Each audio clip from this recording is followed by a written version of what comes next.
Well, breaking this morning, a Turkish town on the border of Syria was the scene of a bloody attack that claimed the lives of 31 people and left at least 100 more wounded yesterday. The bombing is believed to have been a suicide attack carried out by an ISIS militant. And my next guest says this ISIS attack on Turkey was only a matter of time. Joining me now is Fox News national security analyst KT McFarland. Good morning to you, KT. Thank you for being here bright and early. Unfortunately, some horrible news here, but now Turkey?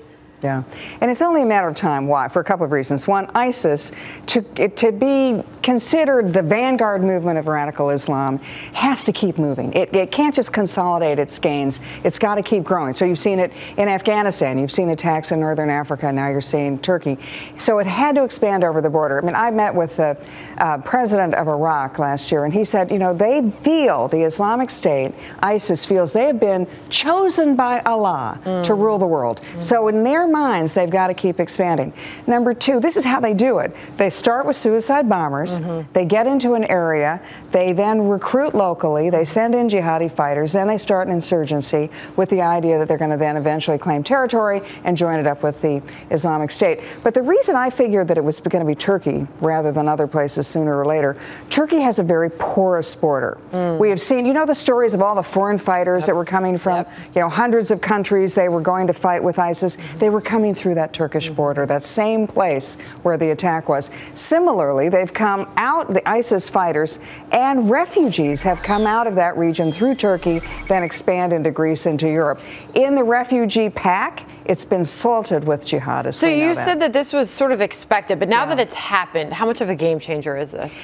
Now you have to see what Turkey does. Is Turkey going to put up the fight? They have famously last year in the battle for Kobani, which is the big city near there on the other side of the Turkish border that ISIS took, Turkish tanks sat on the Turkish border and they watched as ISIS came in, took the town, slaughtered the Kurdish population there. So will Turkey join the battle? Will the Turkey join the battle in Syria and Iraq? The Islamic State, or will Turkey just say, I'm going to defend our borders? Will Turkey tighten up its borders? And then the other question is, what role does NATO play? You know, we're in the NATO alliance. Turkey is a NATO ally. Will they take this as an attack against Turkey and call for help from the NATO allies? We're always talking about how ISIS is staying so powerful. I mean, what is the latest on the amount of money that they've been able to raise and or make, I should say, on the black market with oil? And I mean, what kind of money are they dealing with today? Are they still able to pull in as much as they were before? Are they still strengthening in such large numbers? The interesting thing is the seed money for ISIS came probably from some wealthy Gulf Arab families, not countries, families. And that's what started them.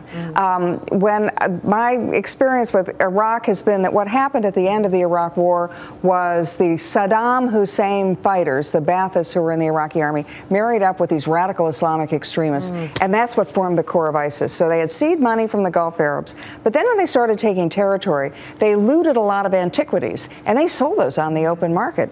The next thing was they then got hold of oil refineries, and then they sold those. And there's always the money angle that you're watching on this. No, and I do think there's a business angle to this, not to sound callous, because it's a real human tragedy, but there is a business angle, and I think it's United States defense firms. We live in an incredibly dangerous world. There is bipartisan agreement. The Democrats want to up defense spending just about as much as Republicans do, which isn't the norm.